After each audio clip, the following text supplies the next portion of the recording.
오늘은 이새의 아들 다윗입니다. 사실 다윗을 부각시키는 그런 말씀이 아니고 지난주에도 마찬가지 그 모세를 키웠던 아브람과 그리고 요게벳을 말씀을 나눴었습니다. 오늘은 이 다윗을 키웠던 아버지죠, 이새에 대해서 말씀을 나눌까 합니다.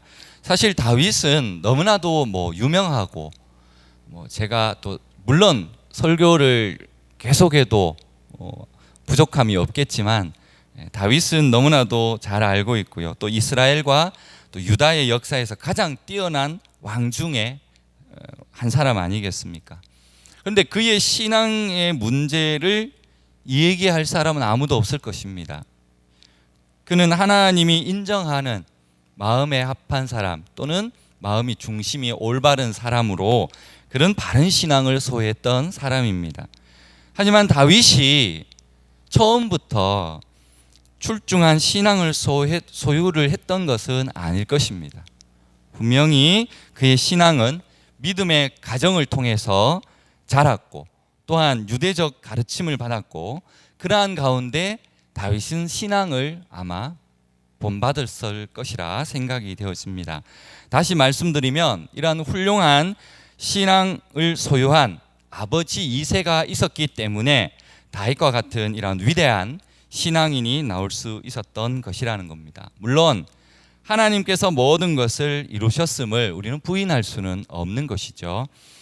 사무엘서 이 제일 처음에 나오는 사무엘의 출생 이야기가 나옵니다.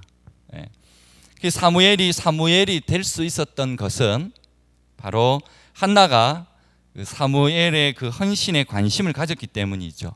그런데 같은 시대에 엘리 제사장은 어땠습니까? 그의 아들 홈니와 비느하스 두 아들의 헌신은 별로 관심이 없었습니다. 그냥 성전의 제사장이니까, 아니면 그냥 교회 다니고 있으니까, 또는 그 정도면 괜찮다라고 생각을 했을지도 모르겠습니다. 그러나 한나는 그렇지 않았습니다. 사무엘이 아주 어려서부터 성전에 데리고 가서 하나님께 헌신을 시켰다는 것이죠. 부모라면 마땅히 자녀가 하나님께 평생 헌신한 자녀가 되도록 이 자녀의 헌신에 지대한 관심을 가져야 하는 것은 당연한 것입니다. 오늘 말씀드릴 이 다윗의 아버지 이새의 신앙이나 행적은 성경에 자세히 나와 있지 않습니다. 하지만 성경 말씀은 간접적 또는 직접적으로 이 이새의 신앙을 기록하고 있습니다. 이새는 바른 신앙을 소유했고 또 자신의 의무와 책임을 다하는 사람이었고 또 고난을 당할지언정 하나님을 섣부르게 원하지도 않았고 끝까지 그의 뜻을 대망했던 그런 사람이었습니다. 다윗이 훗날 이 환난을 두려워하지 아니했고 또 하나님의 말씀에 순종하였고 또 나라를 위해서 자신의 의무를 다한 삶을 살 수 있었던 것은 분명 그의 아버지 이새로부터 물려받은 그런 신앙의 유산이 있었기 때문이라고 생각되어집니다. 이러한 말씀을 뒷받침할 근거가 오늘 저희가 먼저 읽었던 이사야 11장 1절 말씀이죠. 이새의 줄기에서 한 싹이 나며 그 뿌리에서 한 가지가 나서 결실할 것이다. 이새의 신앙을 특별히 부각시킨 사람이 바로 이사야 선지자입니다. 이사야는 가장 남유다의 그 정신을 잘 나타내준 선지자 중에 선지자죠. 이 말씀이 뭐냐면 비유적인 건데 오만한 인간의 그 악을 파멸을 하는, 어떻게 보면 큰 숲인데요, 그 숲이 배임을 당하는 겁니다. 그럼 배임을 당해서 다 배임을 당했으니까 다 꺾여져 나간 거지요. 그러나 그 그루터기에 없는 것이 아니라 그 뒤에 메시아를 하나님의 심판 뒤에 남아있는 그 그루터기에서 자라는 하나의 싹 또는 가지를 이사야 선지자가 그렇게 비유로 말씀하는 겁니다. 즉 다시 말씀드리면 이새를 통해서 누가 온다는 겁니까? 바로 메시아가 오신다는 것을 얘기하고 있는 것이죠. 지난주도 말씀드렸죠. 부모의 행동은 바로 자녀의 거울이다라고 말씀을 드렸습니다. 즉 부모의 바른 행동 또는 그 말씀에 순종하는 모습은 그 어떤 교훈보다도 더 중요한 것입니다. 말로 하는 것보다 모습을 보여주는 것이 더 자녀들에게는 큰 교육적인 면이 있다는 것입니다. 오늘 이 다윗이라는 인물, 위대한 인물이 비록 작은 마을인 그 유대 땅 베들레헴에서 나타날 수 있었던 이유는 바로 하나님을 경외하며 나라를 사랑하였고 자신의 맡은 본분을 다하였던 바로 아버지 이새가 있었기 때문에 가능했던 것입니다. 자, 그러면 먼저 오늘 원래 본문은 사무엘상입니다. 사무엘상 전체, 즉 사무엘서 역사적인 배경을 조금 살펴보겠습니다. 이 이새와 이 다윗은 유다 지파 출신입니다. 유다 지파가 잘 이해가 안 되실 것 같은데 유다 지파가 어디서 시작을 했습니까? 이거 지난 주일날 성경 퀴즈 했지 않습니까? 누구의 아들이죠? 야곱의 넷째 아들입니다. 창세기 37장에 보면 이 요셉의 형제들이 요셉을 죽이려고 했었는데 어떻게 했습니까? 반대하고 팔자라고, 죽이지 말고 팔아넘기자라고 제안을 했죠. 그 두 아들이 바로 르벤과 유다였지 않습니까? 그렇죠? 벌써 다 잊어버렸습니까? 창세기 37장 26절이죠. 유다가 자기 형제에게 이르되 우리가 우리 동생을 죽이고 그의 피를 덮어둔들 무슨 유익이 있겠느냐. 죽이지 말자는 거죠. 그래서 유다는 장자 르우벤과 그리고 막내 베냐민과 더불어 이제 그 이후에 큰 역할을 하게 되죠. 그리고 요수아의 죽음 이후에 이 유다 지파가 제일 먼저 가나안 그 남쪽 비탈진 지역에 그 분리된 땅을 분배를 받습니다. 그러면서 계속 그 남쪽으로 넓혀가면서 세력을 키워갑니다. 그 인구 조사한 것이 있는데 이 민수기 1장하고 26장에 보면 인구 조사를 2번 합니다. 왜 그러냐면 인구가 가장 많은 지파가 바로 이 유다 지파입니다. 그리고 이 유다 지파는 계속 발전해가지고 이 남쪽 땅을 거의 유다가 다 맹주로서 그렇게 자리를 잡게 되죠. 이렇게 커진 유다 지파를 상대할 지파가 또 한 지파가 있는데 그 지파가 바로 이제 그 중앙 가나안의 그 중앙 땅을 차지해야 하는 산악지대인데요. 그게 바로 에브라임 지파입니다. 혹시 또 에브라임은 또 누구일까요? 이것도 역시 성경 퀴즈에 나왔었는데 이것은 요셉의 둘째 아들이죠. 첫째 아들은 므낫세고요. 둘째는 에브라임입니다. 근데 제가 그때 문제를 오른손 왼손이라고 했는데 축복을 야곱이 축복을 하는데 오른손을 큰아이 즉 장자에다가 해야 되는데 둘째를 한 거죠. 에브라임에게 했다는 겁니다. 그 창세기 48장에 나옵니다. 그 에브라임을 앞세웠다는 것이죠. 그리고 이 가나안 분배에서 이제 레위 대신에 에브라임과 므낫세 정확하게는 반지파지만 이 다른 지파보다 훨씬 넓은 땅을 분배받게 됩니다. 그래서 이 다윗을 중심으로 한 남쪽에는 누구요? 유다 지파가, 그리고 가운데는 에브라임 지파가 아주 넓게 두 지파가 서로 견제하면서 그렇게 이스라엘을 대표하게 되죠. 그런데 제가 또 하나를 말씀드리고 싶은 것은 이 사사기에 보면 베냐민 지파가 나옵니다. 막내 지파죠. 이 베냐민 지파가 첩 사건으로 인해서 멸족을 당할 뻔합니다. 이 말은 무슨 말이냐면 가장 약한 지파가 베냐민 지파였습니다. 인구 조사를 해봤더니 2만인가 가장 적은 수였습니다. 이 바로 기스의 아들 사울 왕이 바로 이 베냐민 지파에 소속이 된 거죠. 사실은 유다 지파에서 왕이 나오거나 아니면 에브라임 지파에서 왕이 나와야 이게 상식적으로 맞는데 어떻게 된 것인지 가장 약한 베냐민 지파에서 이 사울 왕이 나오게 된 것이죠.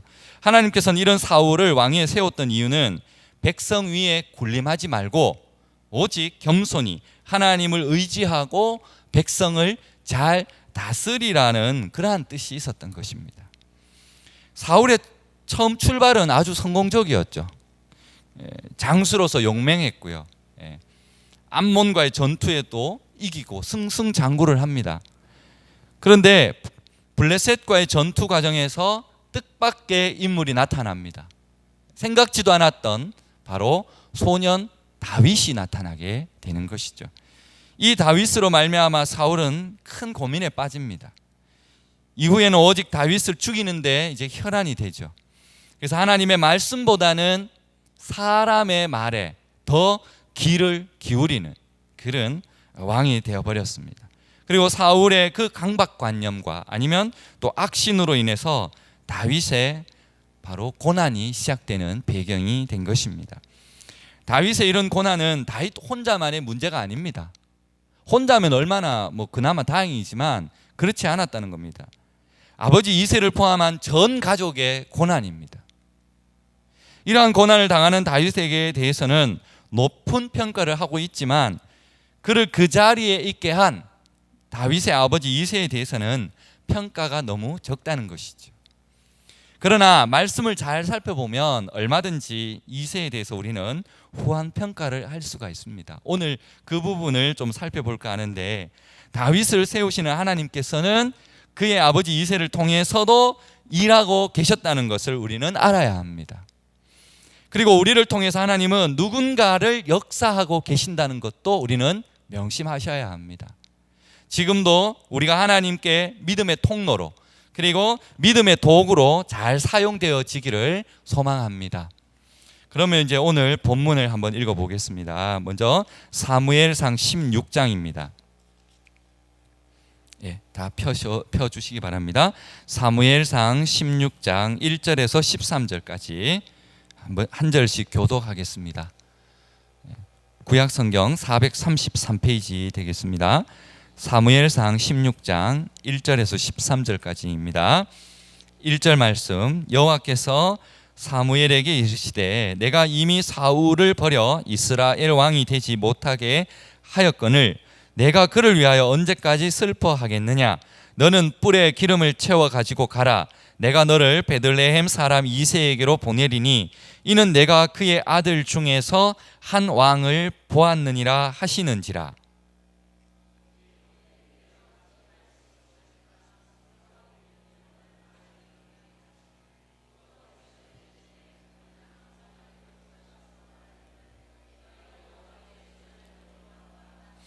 이새를 제사에 청하라. 내가 내게 행한 일을 가르치리니 내가 내게 알게 하는 자에게 나를 위하여 기름을 부을지니라.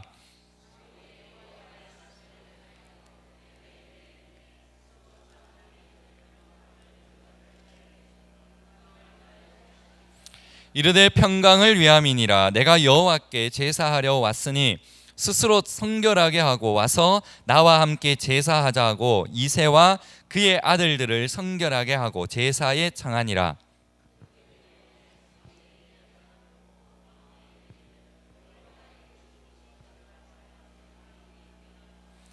여호와께서 사무엘에게 이르시되 그의 용모와 키를 보지 말라. 내가 이미 그를 버렸노라. 내가 보는 것은 사람과 같지 아니하니 사람은 외모를 보거니와 나 여호와는 중심을 보느니라 하시더라.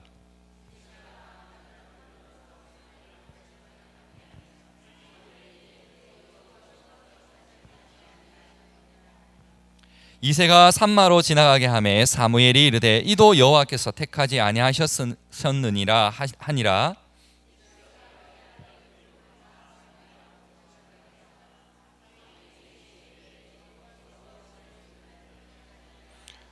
또 사무엘이 이새에게 이르되 내 아들들이 다 여기 있느냐? 이새가 이르되 아직 막내가 남았는데 그는 양을 지키나이다. 사무엘이 이새에게 이르되 사람을 보내어 그를 데려오라. 그가 여기 오기까지는 우리가 식사 자리에 앉지 아니하겠노라.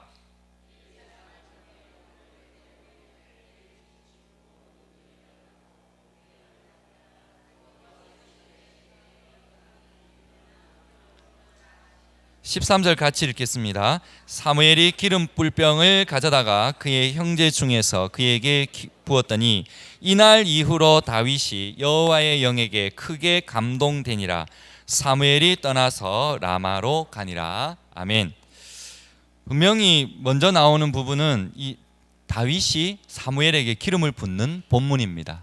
우리 많이 읽어보신 본문이겠죠. 그래서 먼저 첫 번째는 두려움이 없는 이런 바른 신앙을 소유한 이새를 말하고 있습니다. 주인공은 분명 다윗입니다. 하지만 말씀 곳곳에 이새의 두려움이 없는 신앙을 우린 찾아볼 수 있습니다. 1절에 보시면 여호와께서 사무엘에게 말씀하셨죠. 이미 내가 사울을 버렸다. 그래서 슬퍼하지 말고 너는 뿔병에 기름을 채워가지고 내가 가라고 한 그 베들레헴에 가라.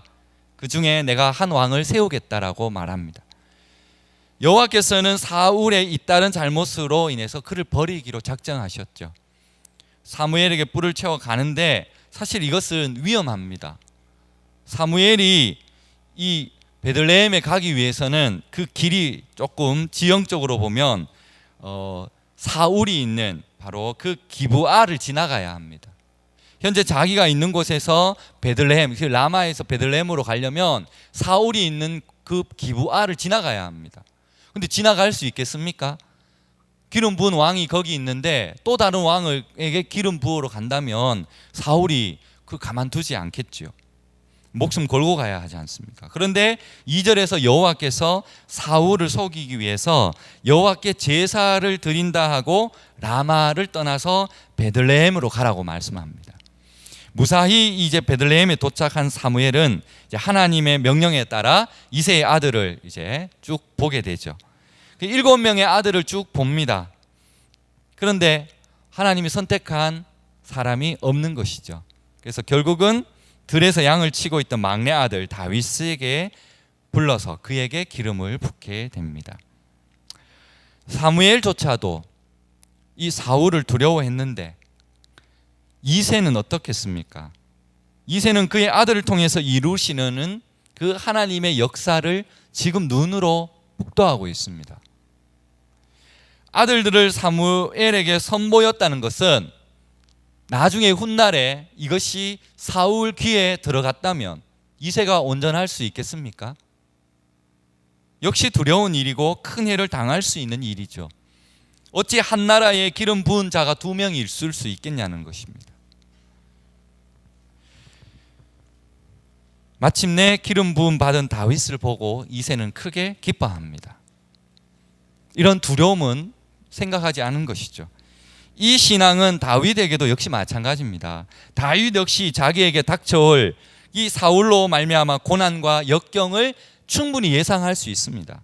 그렇지만 하나님의 선택을 다윗은 거부하지 않았습니다. 묵묵히 기름 부음을 받아들였다는 것입니다. 이새의 이러한 두려움 없는 바른 신앙은 훗날 다윗에게 볼 수 있는 이런 그 두려움이 없는 바른 신앙을 바로 아버지 이새에게 물려받은 신앙이라는 것입니다. 우리도 하나님 앞에 바른 신앙을 자녀들에게 보여줄 수 있는 저와 여러분이 되시기를 소망합니다. 두 번째 본문을 또 한번 읽어보겠습니다. 17장 12절에서 16절입니다. 17장 12절에서 16절 한 절씩 교독하겠습니다. 17장 12절입니다. 다윗은 유다 베들레헴 에브라 사람 이새라 하는 사람의 아들이었는데 이새는 사울 당시 사람 중에 나이가 많아 늙은 사람으로서 8 아들이 있는 중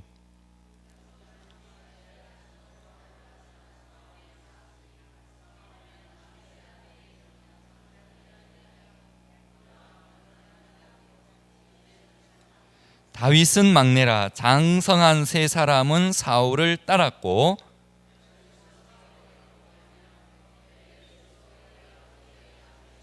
16절 같이요. 그 블레셋 사람이 40일을 조석으로 나와서 몸을 나타내었더라. 이 본문도 이제 좀 읽어보셨을 것입니다. 이새가 이제 블레셋과 전쟁을 하고 있는 이 상황입니다. 사울 진영이죠. 그 두 번째는 이제 나라를 위해 책임을 지는 아버지 이새입니다. 이새가 살던 당시 이스라엘은 블레셋과 빈번한 전쟁을 이루어야 합니다. 왜냐하면 블레셋은 이 해안 지대의 국가입니다.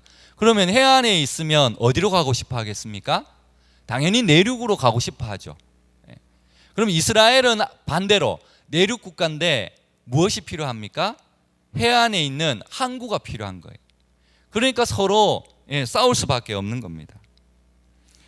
이 사무엘상 요 앞쪽에 13장에 보시면 블레셋과 이스라엘 전쟁이 먼저 있었는데 서로 이 진영에 대해서 표현하는 말이 있습니다. 병력의 차이가 있습니다.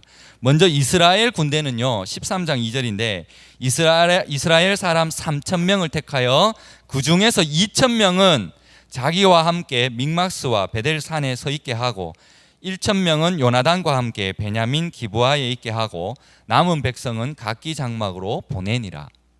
많아봐야 2,000명이죠. 그런데 반면 블레셋의 군대는요, 13장 5절에 보면 블레셋 사람들이 이스라엘과 싸우려고 모였는데 병거가 3만이요, 그리고 마병이 6,000명이요, 백성은 해변의 모래같이 많았더라. 이건 전쟁이 아닙니다. 안 되는 겁니다. 상대가 안 되는 거죠. 수적으로는 블레셋이 유리하지만, 근데 이 해양 민족이었던 이 블레셋이 그 산악 전투에는 익숙하지 않거든요. 비록 숫자는 이스라엘이 적다 하지만 함부로 전쟁에 나가서 그 지리가 어두운 그 산악에는 함부로 들어갈 수가 없는 겁니다. 그러니까 서로 공격하지는 않고 40일 동안 이렇게 대치하고 있다는 것이죠. 그러나 이 전쟁은 여호와의 도우심으로 이스라엘이 승리하게 됩니다. 한번 전쟁 졌다고 전쟁이 끝이겠습니까? 결코 그렇지 않습니다. 블레셋은 다시 군사를 일으켜서 쳐들어옵니다. 오늘 저희가 방금 17장 읽었던 이 엘라 골짜기에 쳐들어옵니다. 이 엘라 골짜기는 어떤 지역이냐면 이스라엘에서는 정말 중요한 요충지입니다.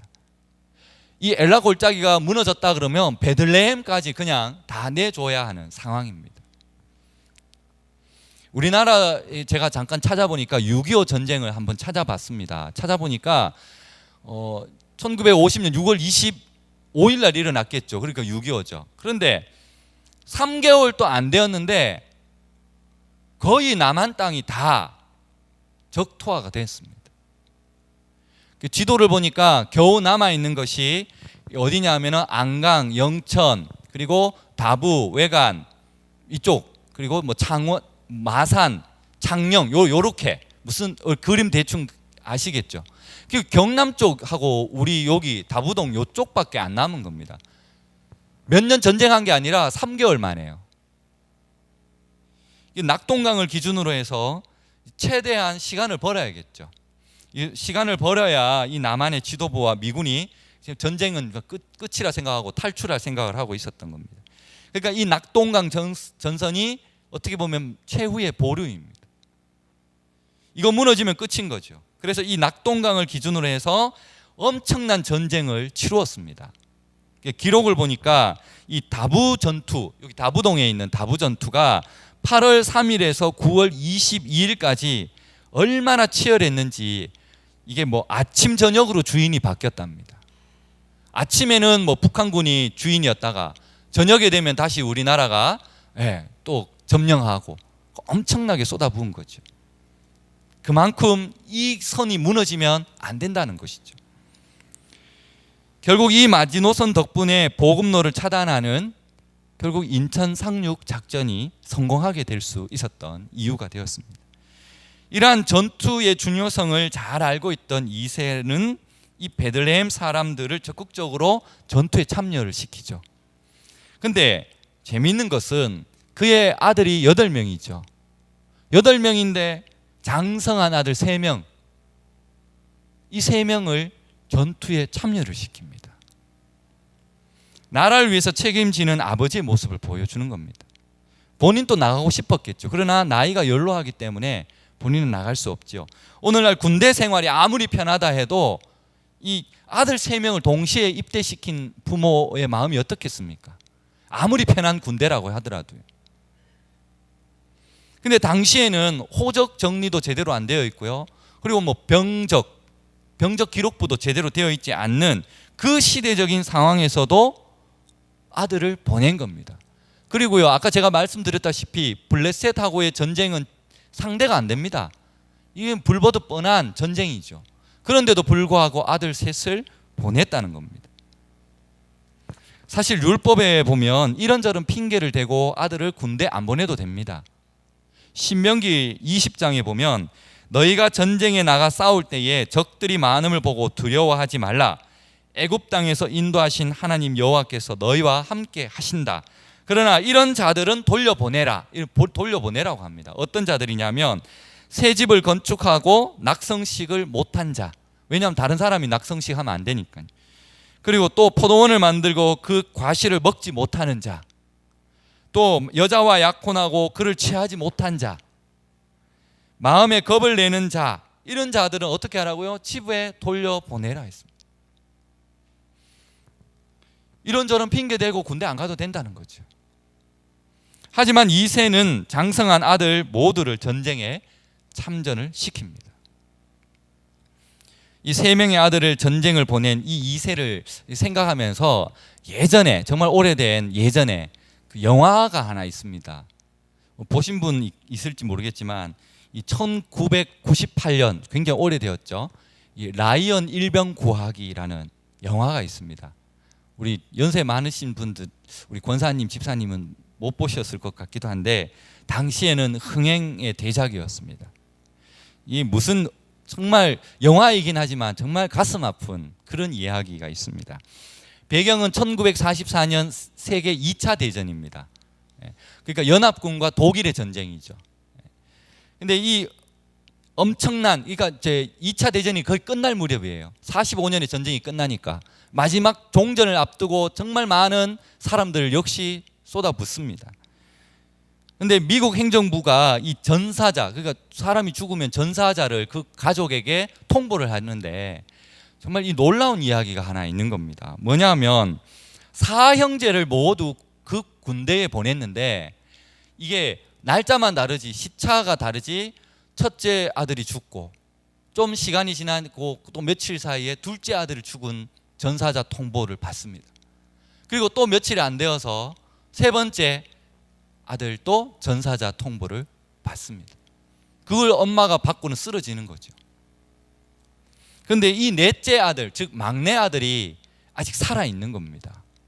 그래서 이 미국 행정부에서 이 막내를 구출하라 라는 특별 지시를 내려가지고 그 전쟁터 한가운데에 있는 그 막내 라이언 일병, 그래서 라이언 일병을 구하라는 특명을 내리게 되죠. 그런데 결국 그 일병을 구하기는 합니다. 구하기는 하는데 거기에 구하기 위해서 갔던 8명의 특전 그 병사들은 모두 다 죽었습니다. 자기보다 그 나라를 위해서, 어떻게 보면 그 한 사람을 구하기 위해서 자기의 목숨을 던진 것이죠. 이 이야기가 영화로 되면서 정말 많은 사람들이 봤는데요. 이 영화가 3시간짜리입니다. 엄청 길죠. 그런데 이렇게 길게 느껴지지 않습니다. 왜냐하면 첫 전쟁 막 일어나는데 진짜 막 총이 날아오는 것 같고요. 막 너무 현실적으로 이 영화를 만든 겁니다. 정말 전쟁이 참혹하고요. 막 정말 한번 다시 시간이 되시면 한 번 더 보셨으면 좋겠습니다. 이 전쟁의 참혹함, 정말 어쩔 수 없는 적과의 싸움에서 목숨을 내던진 이 장면들을 보면서 정말 이 땅에는 다시는 이와 같은 전쟁은 일어나지 말아야 한다는 그런 생각을 많이 갖게 됩니다. 어쨌든 저는 이 영화에서 이 전사자 통보장을 전달받는 그 어머니의 심정이 떠오릅니다. 한 명도 아니고 그것도 며칠 사이에 3명의 그 귀한 아들을 그 전사자 통보를 받는다는 그 심정이 어떻겠습니까? 비록 영화 속의 나라의 부름으로 갔지만 싸늘한 그 죽음으로 돌아왔다는 것은 정말 상상하기도 싫은 그런 이야기입니다. 오늘 이 본문에도 3명의 아들을 군에 보내놓고 이 마음 편할 부모가 누가 있겠습니까? 부모님 마음 매 한 가지 아닙니까? 그래서 이세의 아들이 궁금하죠. 막내 아들 이 다윗을 그 전쟁터에 보내는 겁니다. 어찌 돌아가고 있는지 궁금하죠. 그때 하나님을 욕하는 블레셋 장수 골리앗 말에 이 다윗이 격분합니다. 그래서 골리앗을 멋지게 처단하고 전쟁에서 승리의 이 의외의 결과를 낳게 되는 거죠. 성경에는요, 이 간접적으로 이새의 아들 다윗이라는 이 단어가 여러 번 언급됩니다. 사울도 다윗을 의도적으로 다윗이라 부르지 않고 이새의 아들 다윗이라 부릅니다. 이사야도 오늘 저희가 읽었지만 이새의 줄기에서 한 싹이 나고 그 뿌리에서 한 가지가 나서 결실하겠다. 이새의 뿌리가 무슨 뜻입니까? 다윗 자손으로부터 바로 하나님의 회복의 희망이 시작될 것이다라는 것을 암시하는 것입니다. 이새를 새 희망의 근원으로 봤고요. 그리고 다윗다울 수 있었던 것은 바로 그의 아버지 이새가 있었기 때문에 가능하다는 것을 이야기하고 있는 것입니다. 오늘 이제 마지막 세 번째 본문을 한번 읽어보겠습니다. 22장입니다. 22장 1절에서 5절까지 말씀입니다. 22장 1절에서 5절까지 제가 먼저 읽겠습니다. 그러므로 다윗이 그곳을 떠나 아둘람 굴로 도망하며 그의 형제와 아버지의 온 집이 듣고 그리로 내려가서 그에게 이르렀고,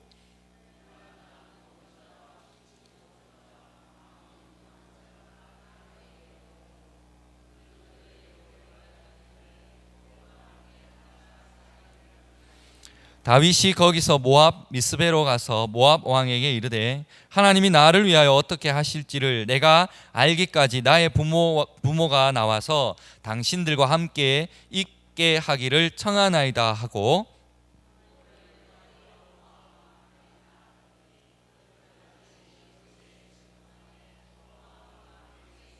5절 같이 읽겠습니다. 선지자 갓이 다윗에게 이르되 너는 이 요새에 있지 말고 떠나 유다 땅으로 들어가라. 다윗이 떠나 헤렛 수풀에 이르니라. 마지막인데 다윗 일행이 이제 사울을 피하는 거예요. 피해서 결국 이제 그 중에 피하고 있는 그 한 곳인 거죠. 아둘람이라고 적혀 있습니다. 이 세 번째는 의로운 일로 고난을 당하는 겁니다. 나쁜 일을 한 것이 아니라 의로운 일로 고난을 당하는 다윗과 함께하는 바로 아버지죠. 이새를 말합니다. 이 다윗은 왕이 되기 전에 사울로부터 오랜 기간 고난의 세월을 보냈습니다. 그 고난이 다윗 혼자만의 고난이 아니라 아까 앞에서 말씀드렸지만 다윗의 그 가족들에게도 모두에게도 고난이 되는 겁니다. 이새는 의로운 일로 고난당한 아들 다윗과 함께 늘 동행하는 모습을 보여줍니다. 사무엘서를 그냥 읽으면 다윗의 중심 내용밖에 보이지 않겠지만 좀 더 세밀하게 읽어보면 분명히 눈에 보이지 않지만 숨겨진 사람들을 볼 수가 있습니다. 그리고 사울이 왜 이렇게 다윗을 죽이려고 했을까? 다윗이 그렇게 잘못한 것도 없는데 여기에는 몇 가지 이유가 있습니다. 우리가 너무나 잘 알고 있는 한 가지 이유는 앞에서 블레셋 전쟁에서 크게 이기고 골리앗을 이기고 돌아왔을 입성할 때에 백성들이 외쳤죠. 사울이 죽은 자는 천천히요, 다윗은 만만이다. 왕이 이런 말 들으면 누가 좋아하겠습니까? 이런 말을 듣고 왕인 자신보다 다윗을 높이는데 못마땅할 수밖에 없죠. 자기 자리가 위태해질 수밖에 없다는 것을 느끼는 거죠. 아들 요나단이 왕을 이어받기를 원했던 겁니다. 그런데 중요한 밑바탕이 되는 이유가 하나 더 있습니다. 우선 사울은 제가 앞에서 말씀드렸죠. 사울의 출생은 어디라고요? 가장 미약했던 베냐민 지파입니다. 이스라엘의 남쪽 기반을 다져온 유다 지파나 아니면 중앙에 있었던 그 에브라임 지파와 같이 이 든든한 이 지파에서 배경이 되어줘야 하는데 사울은 그러하지 못했거든요. 그러니까 어떻게 보면 열등감을 가지고 있을 수 있었다는 겁니다. 사무엘상 9장 21절에 보면 이렇게 사울이 고백합니다. 나는 이스라엘 지파의 가장 작은 지파 베냐민 사람입니다. 또 나의 가족은 베냐민 지파 모든 가족 중에 가장 미약하다는 것입니다. 당신이 어째서 내게 기름을 부으라 하십니까? 이렇게 겸손하게 표현을 합니다. 그러나 다윗은 유다 지파 출신에서 블레셋과의 전투에서 골리앗을 이겼죠. 골리앗을 죽이고 전쟁을 승리로 이끈, 어떻게 보면 많은 사람들로부터 절대적인 지지를 받고 있습니다. 왕권 유지를 위해서라도 이 다윗을 어떻게 해야 되겠습니까? 제거를 해야 되는 거죠. 그래서 그의 인생의 첫 번째 목표가 바로 다윗이 될 수밖에 없는 이유도 있습니다. 그리고 또 하나는 여호와의 영이 사울에서 떠났다. 여호와께서 부리시는 악령이 그를 번뇌케 하였다. 이게 더 이상 옳고 그름을 판단할 수 없는 사울입니다. 따라서 유다 지파를 중심으로 한 사람들은 사울의 행위가 옳지 않음을 알고 사울을 따를 수가 없는 거죠. 다윗을 따라야겠죠. 그래서 유다 광야에서 사울의 그 추격을 피하면서 다윗과 함께 하는 겁니다. 그러던 중 오늘 본문의 아둘람 굴과 도망하여서 은신하여서 살게 되죠. 이곳은 이게 굴인데 석회굴로 되어 있습니다. 그러니까 굴이 한두 개가 아닙니다. 그래서 도망자들이 은신하기 좋은 곳이 바로 이 아둘람 골짜기입니다. 자신의 고향인 이 베들레헴과도 가깝고요. 그리고 또 유다 지방에 있는 사람들과 함께 교합하기도 편한 곳이 바로 이 아둘람 굴이죠. 그리고 무엇보다도 다윗에게는 가장 위안이 되는 가족이 있다는 것입니다. 비록 가족들이 가까이 있고 또 그의 형제와 아버지 집 함께 했기 때문에 다윗은 어쩌면 더 큰 힘을 가질 수 있었고요. 또 오늘 말씀에 보면 환난당한 사회적 약자들이 다윗에게 나와왔다 이렇게 기록되어 있습니다. 이런 사람들을 모았더니 몇 명일까요? 400명입니다. 400명이 적은 숫자가 아닙니다. 이게 400명은 사병입니다. 사병. 어떻게 보면 이제 400명을 거느리고 사울에게 돌아갈 수도 없는 겁니다. 개인 사병이 있기 때문에. 그래서 사울이 이렇게 말했겠죠. 그러면 그렇지, 다윗이 그럴 줄 알았다. 이러면서 다윗을 옳게 보겠습니까? 다윗에 대한 불신을 더욱 가중시키는 일밖에 되지 않습니다. 그리고 다윗은 연로한 부모를 모시고 이제 계속 이 생활을 할 수가 없는 겁니다. 나이가 많으니까 이세가요. 그래서 아버지 이세를 모압 왕, 오늘 여기 나왔죠. 모압 왕에게 신변 보호를 부탁합니다. 아니 어떻게 이방 땅에 이방 나라 그 왕에게 부탁할 수 있습니까? 근데 재밌는 것은 바로 이 모압이요, 현숙한 여인 룻의 고향입니다. 룻 아시죠? 룻이 누구입니까? 다윗의 증조모입니다. 룻기 4장 마지막 절을 보시면 보아스는 오벳을 낳고 오벳은 이새를 낳고 이새는 다윗을 낳았죠. 그러면 그 말은 다윗의 증조부가 보아스라는 얘기죠. 다윗은 자신과 함께 있는 것보다 모압 왕에게 도움을 받고 모압의 요새에 있는 것이 더 안전하게 여겨졌다는 것이죠. 그리고 다시 하나님의 선지자 갓이 찾아와서 유다 땅으로 돌아가라는 하나님의 명령을 전해 듣습니다. 하나님의 선지자가 다윗을 다시 찾아왔다는 것은 참으로 좋은 것이죠. 그가 아직도 하나님의 섭리 안에 있음을 보여주는 것입니다. 아무리 그 고생을 삿사한다 해도 이새는 다윗과 함께 그 사울을 피해 다니는 그런 불안한 삶을 그가 원했지는 않을 것 같습니다. 그러나 그가 성경 어디를 찾아봐도 하나님을 원망하거나 불만을 가진 내용은 없습니다. 묵묵히 다윗과 고난을 함께 했습니다. 왜 자신의 그 아들 다윗에게 기름을 부어가지고 이런 고난을 겪게 했는가, 이런 불평을 가지지 않았다는 겁니다.